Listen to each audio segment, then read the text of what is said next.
Muchas gracias, señor presidente.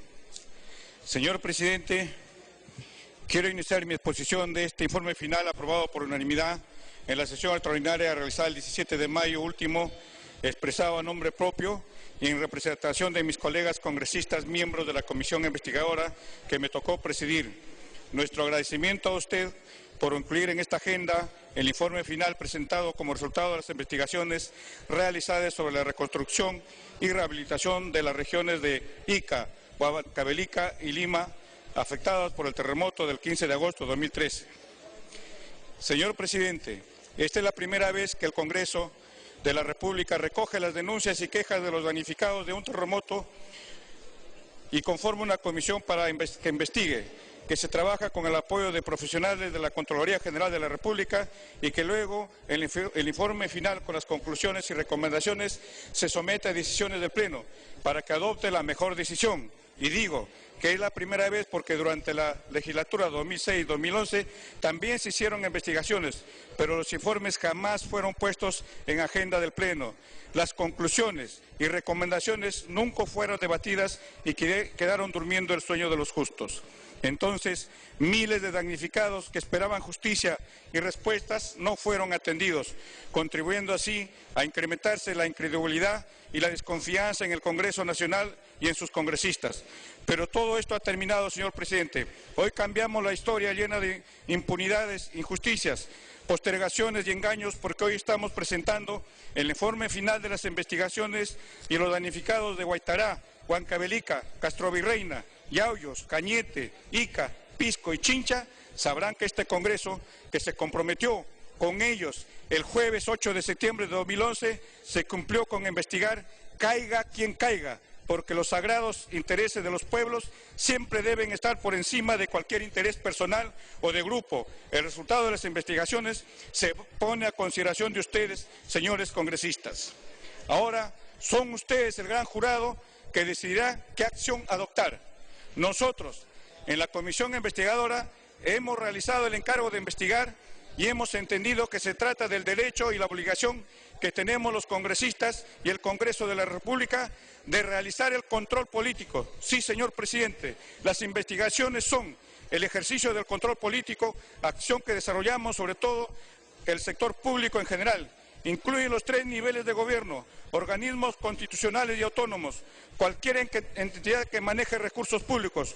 Nosotros no perseguimos personas, nosotros fiscalizamos que el aparato estatal funcione bien. Además, por mandato del artículo 102 de la Constitución, los congresistas tenemos que velar por el respeto de la Constitución y la ley y disponer lo conveniente para hacer efectiva la responsabilidad de los infractores. Señor presidente, las comisiones investigadoras ni el Pleno sanciona a nadie, salvo los casos de la Comisión de Ética y de la Subcomisión de Acusaciones Constitucionales. Pero como consecuencia de un informe de la Comisión Investigadora, no se sanciona a nadie. Entonces no se puede acusar que perseguimos y buscamos despropósitos ajenos al control político, porque para ejercer el control político, para saber si una entidad pública funciona bien o mal, solo tenemos que solicitar información y el funcionario o particular tiene la obligación de proporcionarla. Así lo establece la Constitución y el reglamento del Congreso de la República. Asimismo, señor presidente, nosotros no hemos investigado, no hacemos investigación preliminar como lo hace el Ministerio Público y nuestras conclusiones no obligan a los organismos jurisdiccionales, así lo establece expresamente el artículo 97 de la Constitución.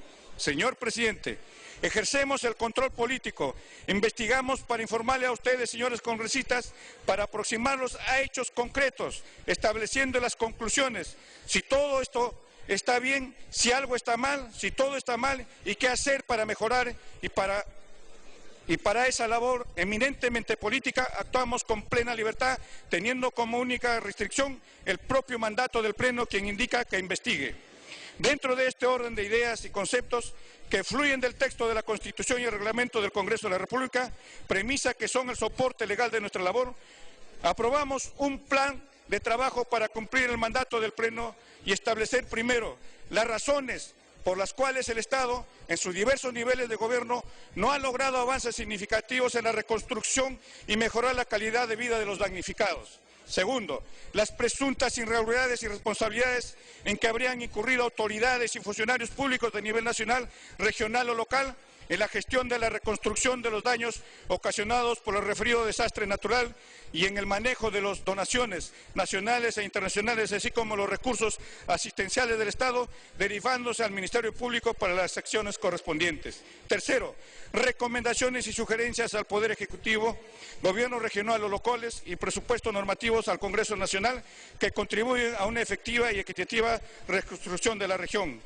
En la Comisión hemos comprendido responsabilidades y la investigación la hemos dividido en tres partes. Primero, un grupo de trabajo sobre la ayuda económica del bono 6.000, coordinado por la congresista Carmen Omonte. Segundo, un grupo de trabajo sobre las donaciones nacionales y extranjeras de bienes y dineros, coordinado por el congresista Manuel Cerillo. Y un grupo de trabajo sobre la reconstrucción y rehabilitación que comprende la gestión de Forsur y la ejecución de obras públicas a cargo de 61 municipalidades distritales, 7 municipalidades provinciales, 3 gobiernos regionales, 4 empresas municipales de agua potable de Ica, Pisco, Chincha y Cañete y 3 ministerios de gobierno central y diversos organismos públicos como ENAPO, IPD, INPE, BANMAT, entre otros. Este grupo de trabajo estuvo bajo mi coordinación, señor presidente. Con el permiso y la venia de usted, señor presidente, voy a explicar las investigaciones, conclusiones y recomendaciones de la distribución de la ayuda económica. Sobre la ayuda económica social, bono 6.000. Señor presidente, la ayuda económica social fue aprobada por el decreto de urgencia 023-2007, de fecha 16 de agosto de 2007, consistía en entregar 1.000 soles para subvención por sepelio y 6.000 para subvencionar pérdidas materiales para la destrucción de las viviendas o cuanto haya quedado inhabitable. Establece el artículo 4 del decreto de urgencia 023-2007 que se financia la ayuda económica con la reserva de contingencia del presupuesto del Ministerio de Economía y Finanzas. No obstante, que los decretos de urgencia, por su propia naturaleza, son normas autoaplicables de ejecución inmediata para la urgencia o emergencia que pretende resolver. En este caso, la entrega de la ayuda económica estuvo supeditada al empadronamiento de los damnificados y este empadronamiento tuvo como punto de inicio los resultados del censo que el Instituto Nacional de Estadística e Informática, INAI, realizó en las zonas afectadas por el terremoto entre el 29 de agosto y el 25 de septiembre de 2007. Precisamente, señor presidente, los resultados del censo realizados por INAI determinaron que las viviendas destruidas y muy damnificadas eran 75.786 y el número de personas que la habían ocupado eran 319.886 personas que de la noche a la mañana se quedaron sin viviendas, sin tener dónde dormir en las noches y dónde protegerse en el día, sobre todo en las zonas altas de la sierra. Pues bien, en ese universo de damnificados, según el INAI, 5.122 personas pertenecen a la región de Huancavelica y habitaban 1.907 viviendas que se destruyeron y quedaron inhabitables por el siniestro.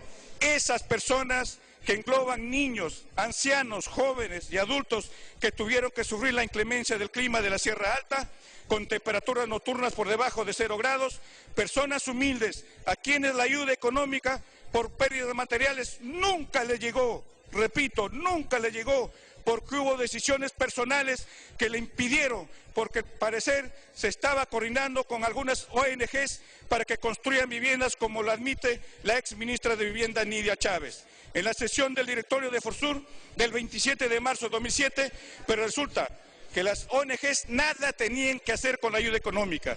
Según las cifras presentadas por el INAI, los jefes de hogares damnificados son 75.786, que representaban un gasto total de 454.716.000 nuevos soles. Así lo hizo saber el Instituto Nacional de Defensa Civil, INDECI, al Ministerio de Economía y Finanzas, Luis Carranza Ugarte, mediante 2 oficios en noviembre en el año 2007 y en marzo en el año 2008, y lo hizo para que otorgue el marco presupuestal para que adopte las providencias del caso, ya que trataba de un apoyo inmediato a la población damnificada, y lo hizo el INDECI teniendo en cuenta que para ese año 2007 el Ministerio de Economía y Finanzas tenía un presupuesto inicial para la reserva de contingencia de 5.123 millones de nuevos soles. Entonces, había un presupuesto suficiente para atender la ayuda económica ordenada por el decreto de urgencia 023-2007. Y en el año 2008, el presupuesto inicial de reserva de contingencia del MEF fue de 1.056 millones de nuevos soles. Para entregar la ayuda económica de 6.000 soles a cada jefe de hogar, previamente los comités distritales de defensa civil realizaron un reempadronamiento tomando como base el padrón que remitió INDECI, que contenía 75.786 jefes de hogar, cifra y datos tomados en el censo del INAI. Entonces, los comités de defensa civil, que son presididos por los alcaldes distritales, conforme a la Ley Orgánica de Municipalidades, realizaron las visitas casa por casa para verificar daños e identificar al jefe de hogar. Luego lo incluyeron en el padrón validado y posteriormente le entregaron la constancia de damnificados. Acá está el problema. Entregaron la constancia de damnificados a 75.786 jefes para que el damnificado cobre 6.000 soles de la ayuda económica. El Ministerio de Economía y Finanzas autorizó 5 transferencias al INDECI por un total de 172.200.000 para atender en un primer momento para 28.700 damnificados. Aquí encontramos el primer hecho irregular, un acto de negligencia punible atribuible a los funcionarios de BAMAT, ya que devolvió al Ministerio de Economía y Finanzas 2.082.000 soles, dejando de pagar a 347 damnificados, siendo presunto responsable el señor José Luis Quisgar Suárez, quien se desempeñó como gerente general de BAMAT, cuando el INDECI entregó los últimos 60 millones de nuevos soles para ser distribuidos a los damnificados, y Víctor Raúl Espinosa Romero, que se desempeñó como gerente general cuando se ejecuta la devolución del dinero al MEF. Otro hecho muy grave es que el Banco de Materiales recibió 67.518 constancias de damnificados para entregar la ayuda económica, pero solo registraron en su asistencia informática 61.738. Y cuando iniciamos las investigaciones y pedimos que nos informen sobre el número de damnificados, nos indican que 5.780 constancias de damnificados fueron encontrados en cajas de las agencias de ICA, Chincha y Pisco, que se habían olvidado de registrarlas. Oh, señores, se habían olvidado de registrarlas en el sistema informático. Nosotros, ante los indicios de conductas ilícitas de omisión grave que perjudicaron a 5.780 familias damnificadas, estamos recomendando que el Ministerio Público cumpla su rol y determine si los indicios de presuntos delitos son suficientes para ejercer la acción penal, porque no es justo que se devuelva dinero que era para pagar a los 347 damnificados, o que digan, nos olvidamos de ingresar al sistema informático 5.780 constancias de damnificados, y que luego no pase nada, porque aquí se jugó con la esperanza y el dolor de 5.780 familias que esperaban la ayuda económica y no sabían de los malos manejos que hacía el Banco de Materiales. Los habían dejado fuera de la lista, ya que aunque hubiese cumplido el Ministerio de Economía y Finanzas con transferir el 100% de las sumas requeridas, estas 5.780 familias no les hubiera dado la ayuda económica porque estaban fuera de los listados del BAMAT. Es evidente que la responsabilidad por no registrar en el sistema informático sería de los administradores de las respectivas agencias, a quienes se les ha identificado y son Quispe Uchuya Walter, jefe sucursal de ICA; de la Cruz Palomino, jefe sucursal de ICA; Reyes Roque Carlos, jefe de la unidad operativa sucursal de ICA; de la Fuente Ruiz Ángel, asistente de agencia de Chincha; Altamirano Burgos Miguel Ángel, asistente de la agencia de Pisco; Bobadilla Rojas Ángel, asistente de la unidad de apoyo de agencia Nazca. Esta fuente nos entregó BAMAT el 4 de octubre de 2012.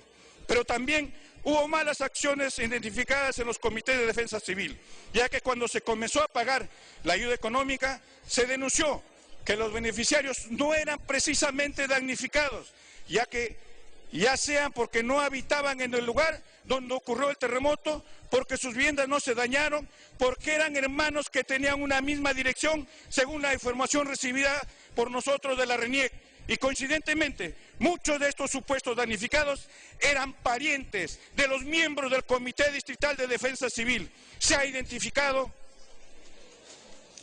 que 27 personas recibieron la constancia de damnificado, pero 6 tenían domicilio en Ancash, Ayacucho, Pacasmayo, y 21 personas tenían domicilio en Lima Metropolitana. Todas estas personas, supuestos damnificados, han sido identificados y recomendamos que se les derive al Ministerio Público, pero que hacemos una precisión.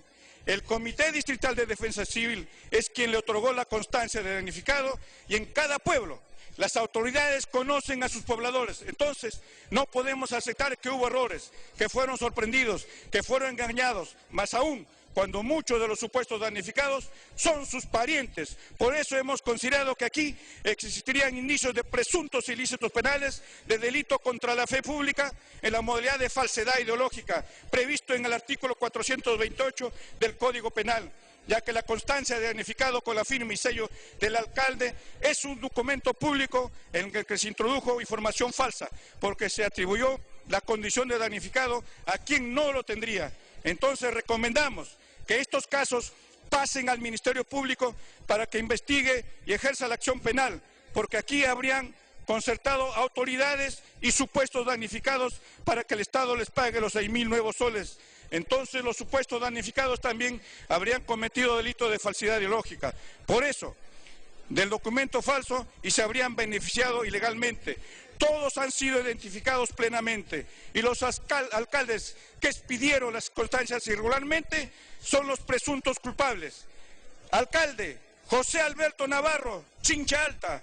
Alcalde Carlos Alberto Tazaico, Grocio Prado. Alcalde Mariano Nacimiento Quispe, de Ica. Alcalde Carlos Enrique Osorio, Los Aquijes. Alcalde Javier Gallegos Barrientos, de Parcona. Alcalde José Quispe, de San Juan Bautista. Alcalde Félix Benjamín León Florián, de Subtarjanquilla. Alcalde Pablo Nalda Quirós, de Chilca. Alcalde Richard Andrés Yataco, de Imperial. Víctor Hugo Carvajal González, de Mala. Y Celestino Yataco, de Quilquimana. Los nombres de los presuntos damnificados aparecen al detalle en la página 127 de este informe final. También es necesario indicar que hemos encontrado omisión y retardo del jefe de INDECI en remitir la información sobre la participación de esa entidad en el proceso de otorgamiento de la ayuda económica. Es así que los padrones que ellos elaboraron después del censo del INAI nunca nos fueron alcanzados, a pesar de múltiples requerimientos, hecho que nos han impedido contrarrestarlos con los listados que tiene el BANMAT, para identificar otros casos de personas que hayan sido incorporados. Quiero solamente recalcar que podíamos haber detectado muchas personas que tampoco de repente eran damnificados por los jefes de los comités de defensa civil. Entonces, su omisión ha impedido ejercer la acción de control, por lo que consideramos que el jefe de INDECI, general Alfredo Murguito Espinosa, habría incurrido en el presunto delito de omisión de deberes funcionales, debiendo remitirse al Ministerio Público para que proceda conforme a sus atribuciones. En esto queremos ser enfáticos, porque no podemos permitir que los funcionarios y autoridades públicas omitan enviar la información y no pase nada. También se ha establecido que la omisión de la constancia de damnificados y en su distribución a los alcaldes como jefes de los comités de defensa civil, hemos determinado que se imprimieron 90.000 constancias cuando eran solamente 75.786 damnificados, y se distribuyeron a los alcaldes un total de 86.680 constancias. Pero lo que nos llama la atención es que INDECI no indica que solo tiene registrados 70.747 constancias repartidas por los alcaldes, lo que significa que 15.993 formatos de constancias de damnificados se quedó en manos de los alcaldes o sabe Dios de quiénes, pero esas constancias representan para el Estado peruano 95.598.000 nuevos soles. Y ese presuntamente responsable de esta negligencia, el ex jefe de INDECI, general Luis Palomino Rodríguez.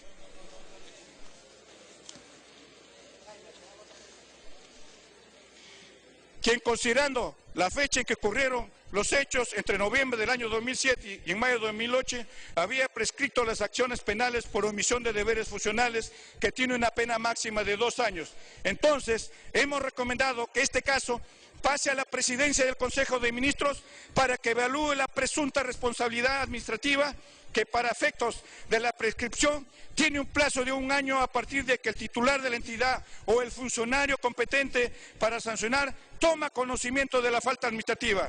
En este caso, el plazo corre a partir que el Ministerio de la PCM sea notificado y aprobado por el Pleno. Finalmente, se ha establecido que el ministro de Economía y Finanzas, Luis Carranza Ugarte, no cumplió con el decreto de urgencia 023-2007, que le ordenaba autorizar las transferencias al INDECI con cargo a la reserva de la contingencia del sector, hecho que se precisa en 2 momentos. Primero, cuando en junio de 2008 el INDECI le solicita autorizar la transferencia de 78 millones para abonar a 13.000 damnificados, y el ministro Carranza autoriza solo 60 millones, dejando de atender a 3.000 damnificados, a pesar que ese año 2008 la reserva de contingencia del MEF era de 1.115 millones de nuevos soles. Y segundo, cuando INDECI, mediante carta de enero de 2009, le solicita 120 millones para atender 20.000 damnificados, y el ministro Carranza le responde con un oficio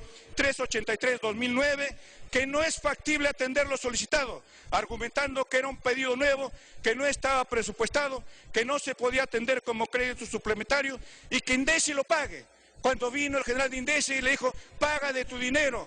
Esto es grave, porque el INDECI no tenía ni siquiera un centavo para pagar. Le dijo, tú tienes que pagar de tu dinero. Y INDECI lo pague con su presupuesto institucional, a pesar que el decreto de urgencia señala que el gasto se asume con la reserva de contingencia del MEF, y como dije, la reserva de contingencia del MEF superaba los 1.000 millones.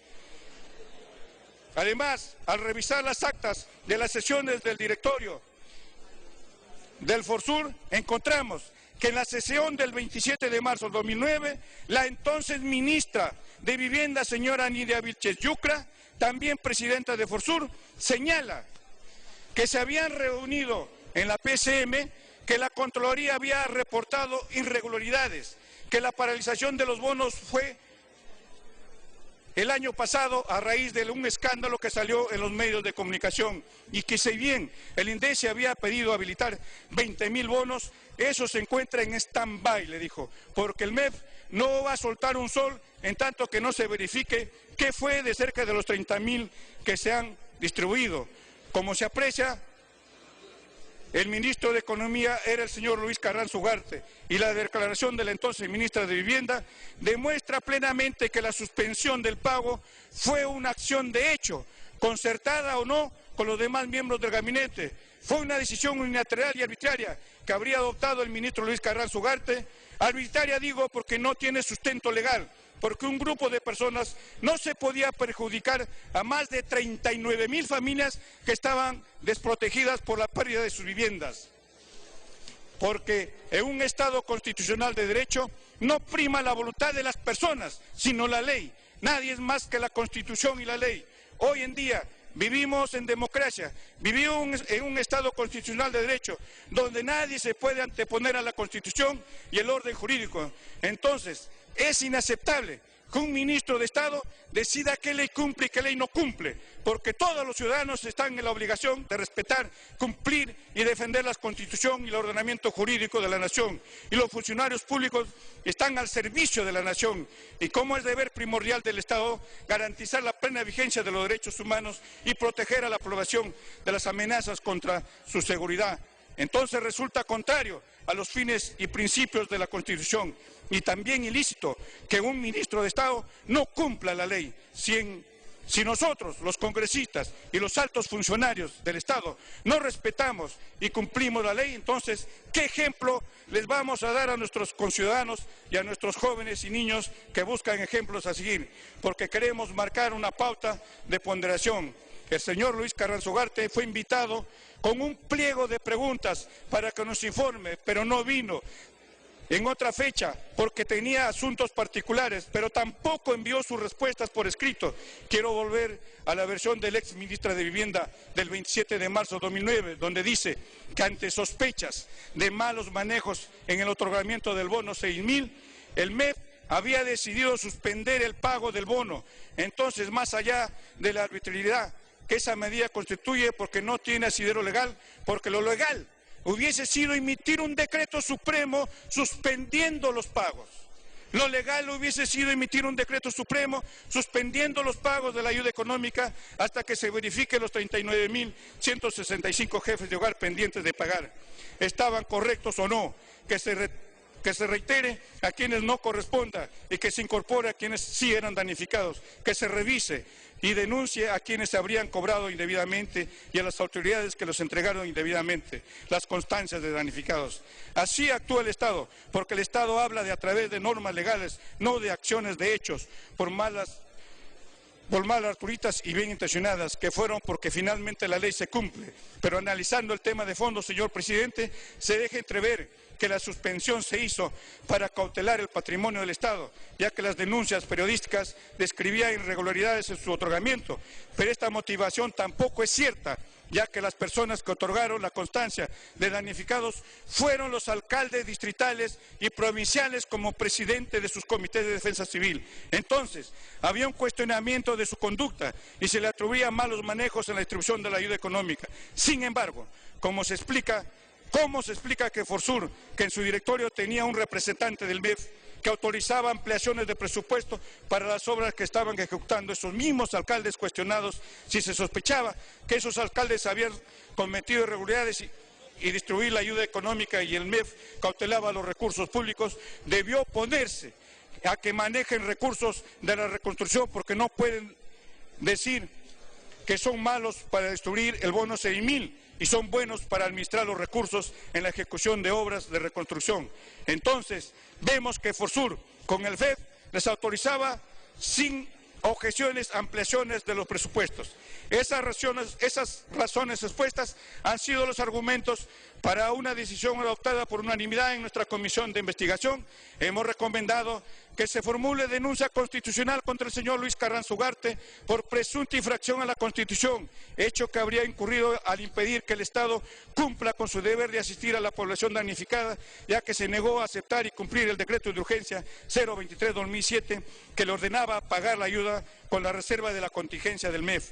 Finalmente, consideramos que todas las personas son iguales ante la ley, que nadie puede ser discriminado, que la ley debe cumplirse, que los derechos humanos deben ser protegidos por el Estado en todas sus instancias, que la justicia, como un valor y aspiración suprema de la nación, debe restablecerse con quienes ayer fueron privados de la ayuda económica en ese orden de ideas. Recomendamos que la Presidencia del Consejo de Ministros reinicie el pago de la ayuda económica prevista en el decreto de urgencia 023/2007 a los 39.165.000 jefes de hogar que constancias de damnificados ingresadas al Banco de Materiales en cuya relación se adjunta impresa en un anexo que representaría al Estado un gasto de 234 millones de soles. Sin embargo, también consideramos que esos listados deben ser revisados por una comisión especial creada por la PCM para depurar a personas que no reunían los requisitos de ley. Esto es un acto de justicia para miles de personas humildes del Perú profundo. Me refiero a todos los damnificados de las provincias de Huancavelica, Guaitará, Castrovirreina, Yauyos, y quienes no se les entregó la ayuda económica, también para algunos damnificados de Ica, Cañete, Chincha y Pisco, que quedaron sin recibir la ayuda económica. Estos damnificados no recibieron un sol, tenían los bonos y estos señores no recibieron un sol de los cuales se les ofrecieron. El segundo punto, sobre donaciones. Hemos solicitado información al MEF, Relaciones Exteriores y a Relaciones Exteriores, al INDECI, a SUNAT y APSI, a los gobiernos regionales, provinciales y distritales, para establecer los montos y destino de las donaciones nacionales y extranjeras recibidas como consecuencia del terremoto del 15 de agosto de 2007. Se ha determinado que las donaciones de bienes fue de 18.092 toneladas por un valor total de 109.852.000 nuevos soles, de la cual INDECI administró 14.800 toneladas por un valor de $16.279.000.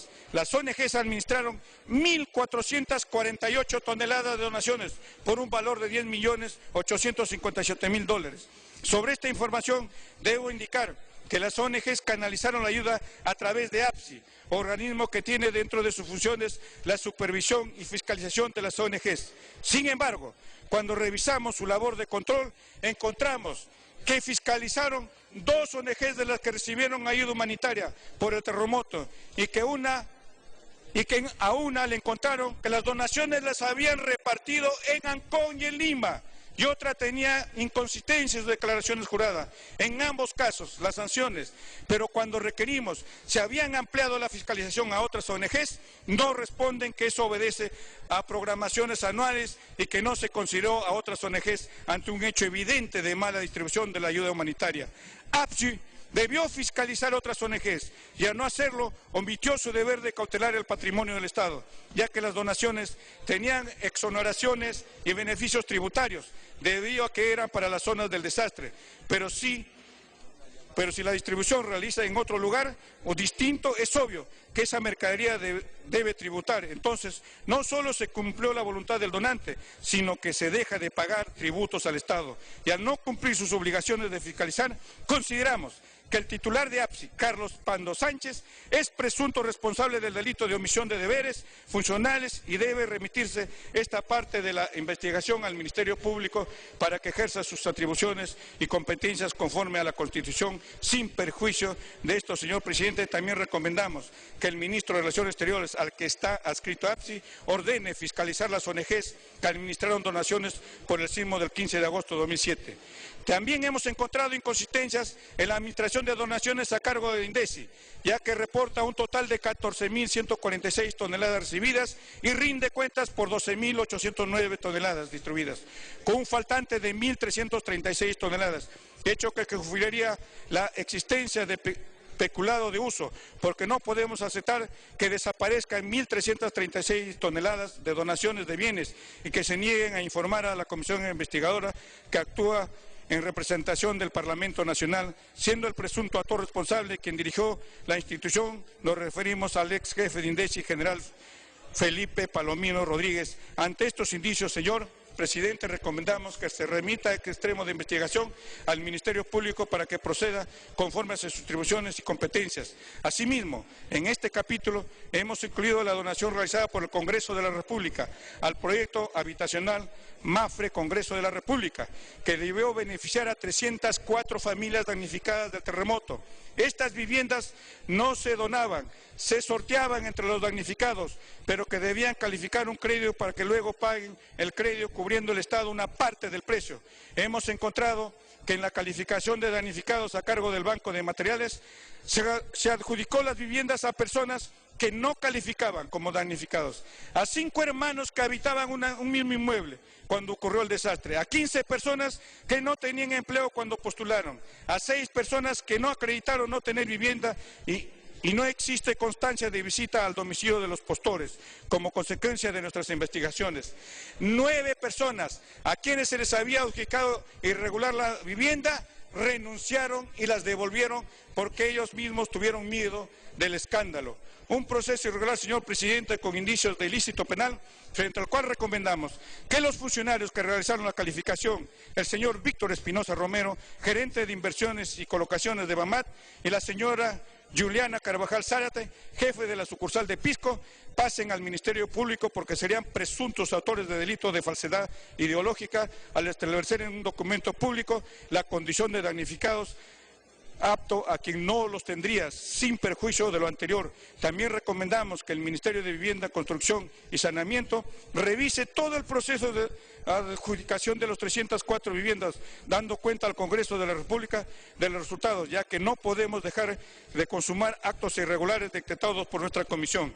Señor presidente, también se recomienda que la SUNAT fiscalice a las ONGs y a otros organismos que no han cumplido con regularizar la documentación de las donaciones recibidas del extranjero, destacando en las conclusiones que el Estado deje de percibir $3.537.263 por concepto de exoneración de ayuda humanitaria. Sobre las donaciones dinerarias, se determina que el Estado recibió por donaciones nacionales y extranjeras un total de 214.147.434 nuevos soles, destacando que 187.189.000 nuevos soles corresponde a corporaciones internacionales. El tercer punto, la reconstrucción y Forsur. Sobre este tema, señor presidente, debo iniciar señalando que la inversión total en la reconstrucción y rehabilitación de los bienes y servicios públicos, según la información recibida, fue de 1.165 millones de nuevos soles, de los cuales 734 millones fueron asumidos por Forsur y la diferencia por otros sectores de gobiernos regionales y municipales y donaciones del momento asumido por Forsur. El gobierno central proporcionó directamente 100 millones transferidos del gobierno central y 15 millones de las empresas del FONAFE. 495 millones fueron aporte del Banco de la Nación, a quienes se les redujeron las comisiones para transferirlas a la cuenta de la reconstrucción. La reconstrucción, señor presidente, se le encargó a Forsur y para ello se le otorgó autonomía económica, financiera y técnica, señalando dentro de sus funciones elaborar un inventario general de daños y autorizar todo proyecto de reconstrucción o rehabilitación. Pero aquí encontramos la primera deficiencia. El Estado le encarga a Forsur hacer un inventario de daños. Entonces Forsur debió contratar los profesionales suficientes para visitar simultáneamente toda la zona afectada, las 7 provincias y los 122 distritos, para levantar información de daños en situ, evaluar los efectos del sismo y sus réplicas e iniciar la planificación y posterior ejecución de la reconstrucción y rehabilitación. Pero nada de esto ocurrió, señor presidente. El directorio de Forsur se lavó las manos y le encargó a la consultora internacional McKinsey hacer el inventario de daños. La consultora toma información estadística del Ministerio de Economía, de INDECI y del INAI y elabora un informe consolidado que luego el directorio de Forsur aprueba en marzo de 2008. Señor, ni siquiera fueron al sitio a hacer este directorio. De esa forma, la evaluación de daños fue un simple estimado. Cuando revisamos el informe de esa consultora, solo encontramos información estadística y algunos proyectos para la región Ica. ¿Qué reconstrucción se puede hacer, señor presidente, si no se sabe cuáles fueron los daños? A Forsur le presentaron obras nuevas como reconstrucción y Forsur los aprobaba. Los presentaron obras de reconstrucción con ampliaciones mayores a las propias obras dañadas y Forsur los aprobaba porque no tenía información al detalle de los daños. No sabía qué y cuánto se dañó en cada distrito.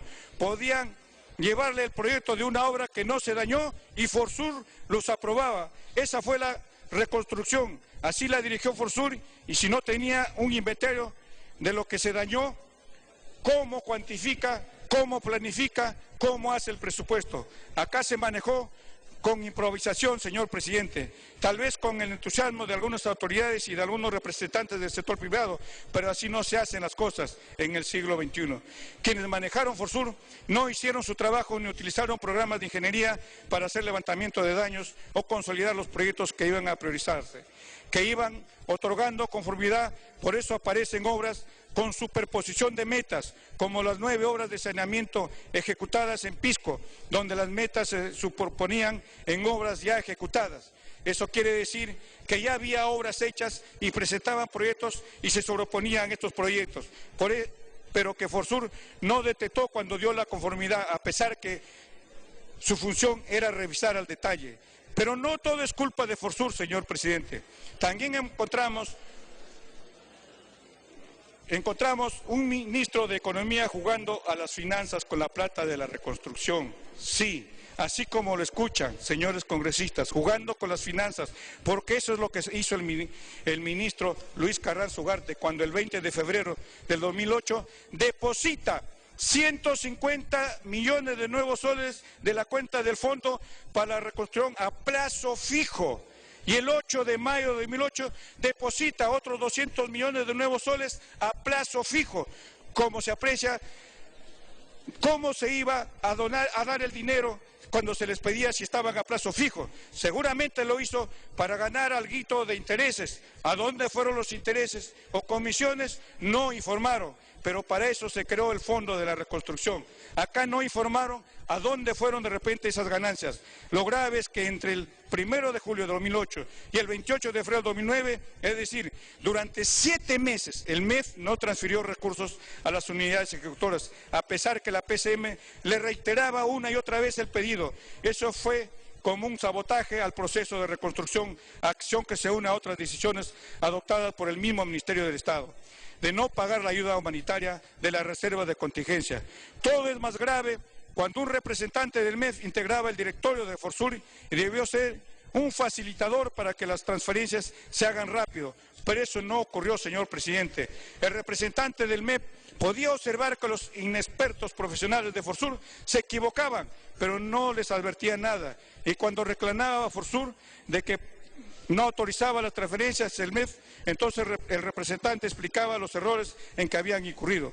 Señor presidente, para explicar las razones de la demora de la reconstrucción, hicimos una revisión de detalle de 45 obras ejecutadas en la provincia de Ica, Chincha, Pisco, Huancavelica, Guaitará, Cañete y Yauyos, constatando fecha de presentación de la ficha de emergencia priorizada y la transferencia de recursos del MEF, proceso de selección, aprobación de expediente técnico, proceso de selección y ejecución de los proyectos.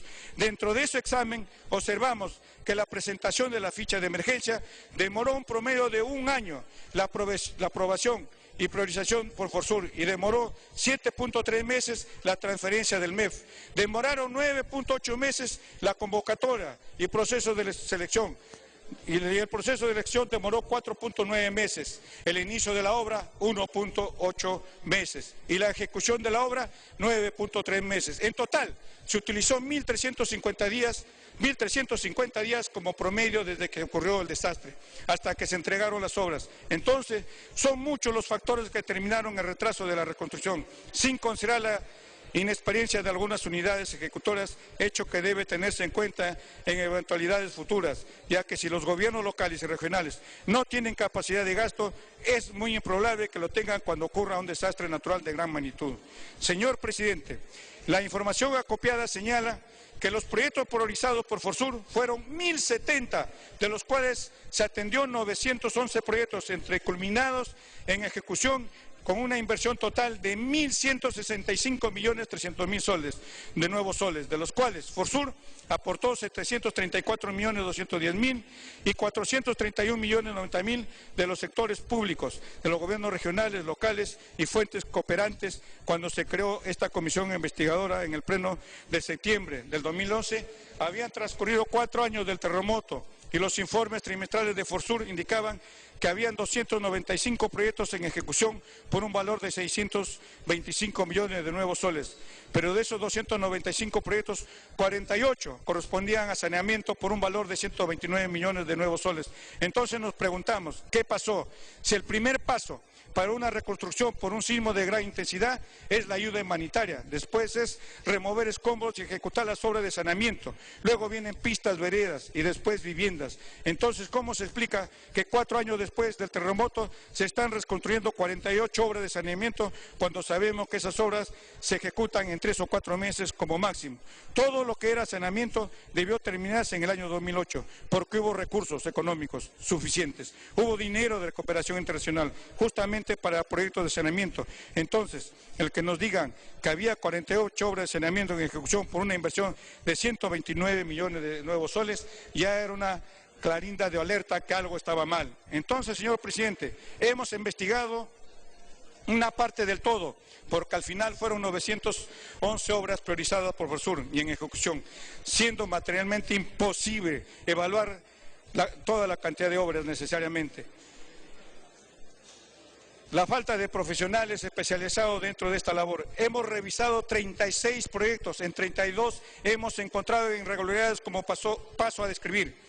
Señor presidente, habiendo requerido a las unidades ejecutoras un listado pormenorizado de los documentos de los procesos de selección y de ejecución de las obras realizadas dentro del marco de la reconstrucción, obtuvimos información parcial e insuficiente para realizar una investigación que determine si todo el proceso, desde el requerimiento hasta la liquidación de la obra, se hizo correctamente en muchos casos. Los expedientes de contratación fueron mutilados, deliberadamente retiraron documentos relevantes para una investigación o desaparecieron todos los documentos, como ocurrió en la provincia de Pisco, donde en octubre de 2010 se traslada todos los expedientes de las obras para la reconstrucción a ambientes sin seguridad mínima y luego se produce extrañamente un incendio en el local.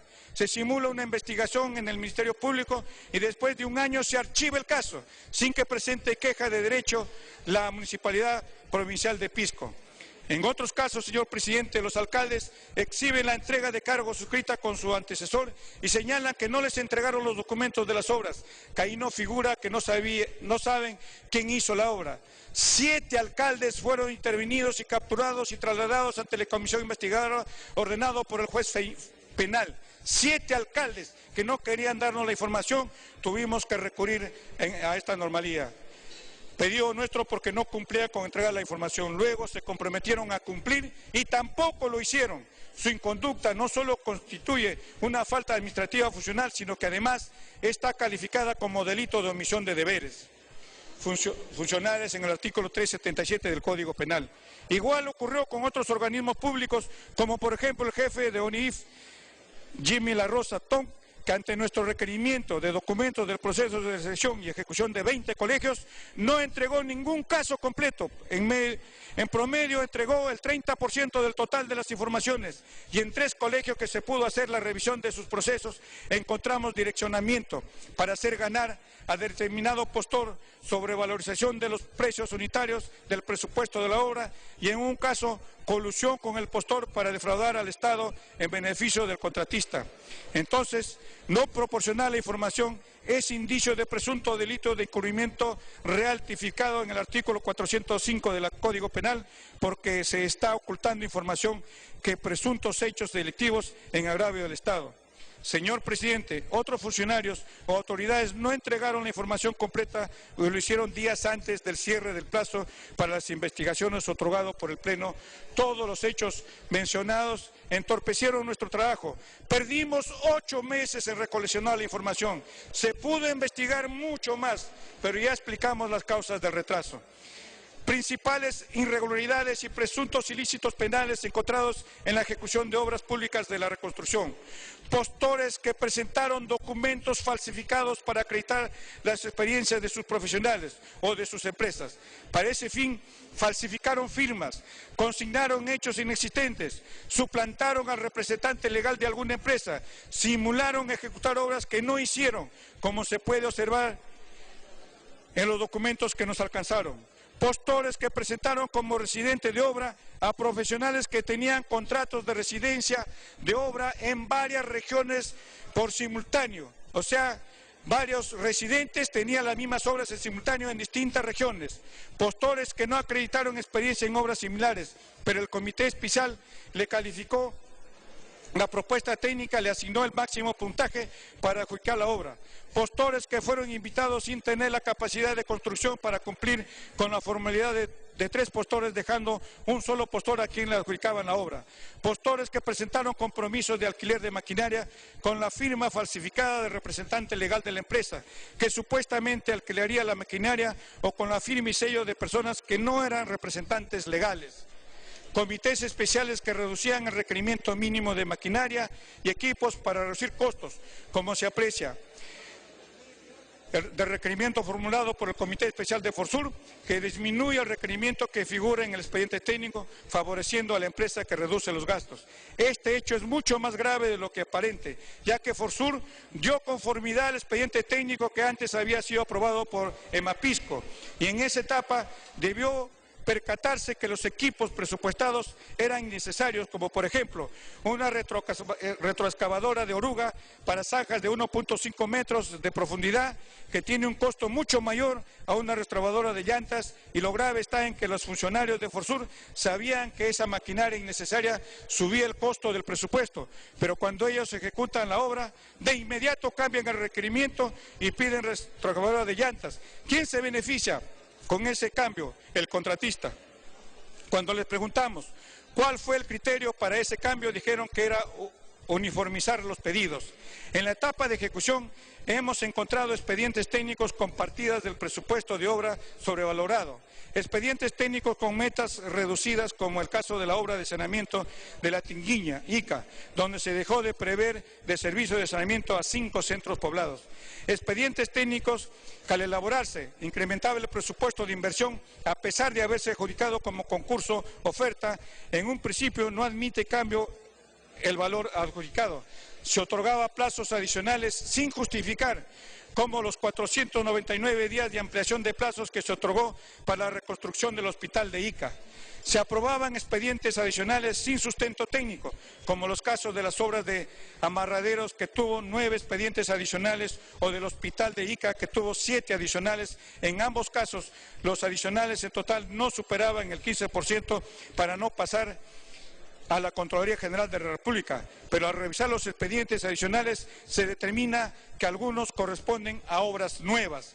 Se retrasaba injustificadamente el pago de adelantos para que el contratista acuda al arbitraje y gane el pago de gastos generales o la resolución del contrato con pago de indemnizaciones. Se recibía como garantía documentos denominados carta fianza, que eran expedidos por cooperativas, como en la obra de reconstrucción del Centro Educativo de Carmen de Chincha. Se pagaban valorizaciones sin informe del supervisor de la obra.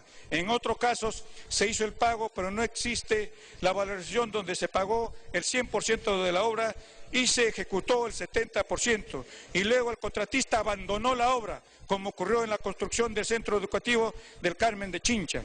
Se realizaba el proceso de selección, se adjudicaba la obra, pero la unidad ejecutora no tenía el terreno, entonces el contratista recurre al arbitraje y logra el pago de gastos generales. Forsur daba conformidad a los expedientes técnicos con precios sobrevalorados, con superposiciones de área. La unidad ejecutora de Mapisco entregaba al consultor CICEL la información de catastro para que elabore los expedientes técnicos. En muchos casos, los expedientes técnicos anteriores, incrementando el costo innecesariamente, luego se negaban diciendo que no tenían información catastral.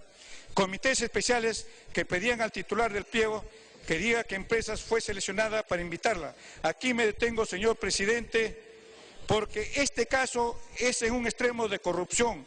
Aquí casi se determina la presunción de inocencia. En la diapositiva se observa que la empleada del Ministerio de Educación, Paola Acosta Montoya, le dirige un correo al jefe de OINFE, señor Luis Guailino, donde le dice que es imprescindible que comunique la empresa seleccionada para esta nueva invitación, teniendo en cuenta que la convocatoria se haría al día siguiente, el 3 de junio de 2009, y el señor Guailino le responde a Ana Arriategui, con copia a Paola Acosta. La primera era la jefa de la obra del Ministerio de Educación y le sugiere que la obra Santa Ana se le encargue a Sedoxa. Así está, le sugiere por escrito que la obra se le encargue a Sedoxa, es decir, el proceso, la invitación era pantalla, la obra salía con nombre propio, pero este caso, señor presidente, es mucho más grave que lo visto hasta este momento. Primero debo informar que el Colegio Santa Ana aparece en la página 379 y siguientes de este informe final. Es una obra ubicada en Chincha Alta. Tuvo una inversión inicial de 9.128.000 nuevos soles, tuvo 3 procesos de selección. El primero lo ganó la empresa Mesala, proceso realizado en febrero de 2008, pero este contrato se resuelve debido a que la contratista acusa al Ministerio de Educación de no entregarle la información señalada en las bases, que se quería cambiar el proyecto y que se presionaba a la contratista para que contrate a profesionales de la Universidad San Martín de Porras. Documentos que tenemos nosotros, le dice que contrate a profesionales de la Universidad de San Martín de Porras, entre otras. Al final, el lado arbitral reconoció el derecho a la contratista a cobrar 690.000 por daños y perjuicios, 10.000 por intereses de los daños y perjuicios y 131.000 nuevos soles por trabajos efectuados. Paralelamente, el Ministerio de Educación convoca el segundo proceso de elección y en esto gana Sedoxa. Y en esta segunda gana Sedoxa por un valor referencial de 9.206.000 nuevos soles. Como verá, señores, esto es muy grave porque esto es documentación que nos han hecho llegar el mismo Ministerio de Educación. Estos hechos, señor presidente, grafican cómo actuaron algunos funcionarios públicos que administraron el dinero de la reconstrucción y como es natural, recomendamos que se derive este caso al Ministerio Público para que realice su labor conforme a la Constitución y a la ley orgánica. En conclusión, señor presidente, y por ese intermedio, señor presidente, sobre la ayuda económica, recomendamos que la presidencia del Consejo de Ministros conforme una comisión que evalúe los 39.175 constancias de damnificados para volver a calificar y devolverle la esperanza de estos señores que no recibieron un sol.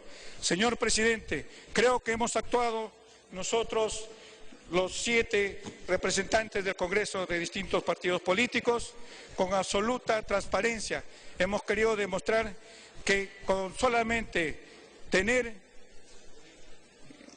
que investigar 260 millones, se llegó a tener 40 millones de sobrevalorización y 90 millones en el bono 6.000.